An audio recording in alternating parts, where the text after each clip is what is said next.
Aujourd'hui, nous allons vous présenter comment marche l'adresse IP, comment la utiliser et comment la visualiser à l'intérieur d'un PC. Une adresse IP est une suite d'octets qui permet la communication. Elle permet d'identifier chaque équipement connecté à un réseau informatique utilisant le protocole IP, que ce soit avec un câble filaire ou via le Wi-Fi. Par exemple, un PC est connecté au réseau du lycée afin de pouvoir communiquer avec le serveur du lycée. Elle permet aussi de se connecter à des machines qui sont sur des réseaux différents grâce aux routeurs qui permettent de faire des liens. Pour résumer, tout ce qui est connecté à un réseau IP a besoin d'une adresse IP pour communiquer avec le réseau et Internet. Il existe deux types d'adresses IP différentes. Le premier type est l'adresse IPv4 qui est notée avec 4 décimales comprises entre 0 et 255, puis séparées par des points.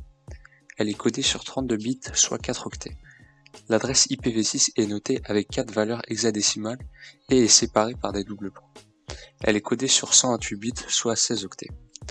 La version IPv4 reste la plus utilisée de nos jours, même si la version 6 devrait bientôt la remplacer. En effet, la version 4 a atteint ses limites car il y a tellement de sites internet, de services en ligne, etc. qu'ils ont besoin d'une adresse qu'il y en a plus assez. La version 6 est beaucoup plus longue, donc elle propose plus d'adresses IP possibles. Chaque adresse IPv4 appartient à une classe qui correspond à une plage d'adresse IP. Il existe 5 classes différentes, A, B, C, D et E. Par exemple, la classe A va de l'adresse IP 0000 à 126.255.255.255. L'adresse 192.168.0.1 appartient donc à la classe C. Chaque classe a une fonction différente. Les classes A, B et C contiennent des adresses IP privées et publiques. La classe D est réservée pour le multicast, c'est-à-dire qu'elle diffuse un flux de réseau à partir d'un serveur à un ensemble d'hôtes connectés au réseau. La classe E est réservée au test de l'IETF, une organisation mondiale qui s'occupe du développement d'Internet. L'adresse IP privée désigne les adresses que l'on retrouve au niveau du réseau du lycée, c'est-à-dire qu'on peut les réutiliser plusieurs fois. Elles sont contenues dans le réseau local et on les retrouve dans les classes A, B et C. Cette adresse dépend du nombre d'équipements connectés simultanément sur un réseau. Une adresse IP privée ne peut pas être utilisée sur Internet car elles ne sont pas rattachées sur ce dernier. C'est-à-dire que si on tape votre adresse sur un navigateur, on ne peut pas accéder à votre PC.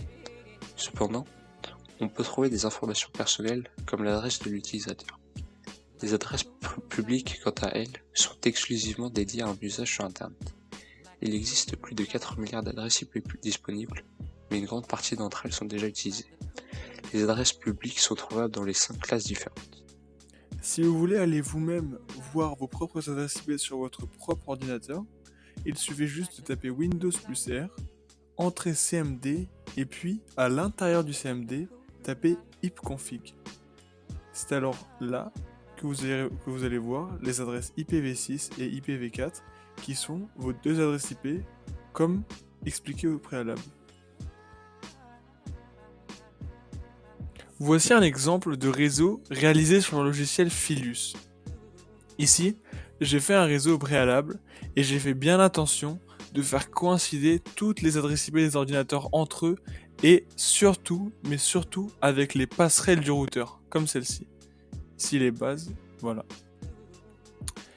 Puis, pour prouver que les liens fonctionnent vraiment, après avoir démontré le seul de PC, il suffit juste de rentrer dans les commandes d'un PC, celui-là par exemple, et de taper la commande ping avec l'adresse IP de l'ordinateur avec lequel on souhaite communiquer.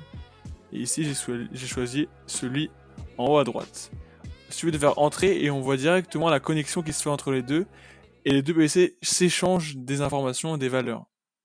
Et voici comment on peut prouver que des ordinateurs sont connectés et comment on visualise l'adresse IP sur ce logiciel. Merci beaucoup pour votre attention et si vous avez des questions, n'hésitez pas à les poser, on essaiera d'y répondre.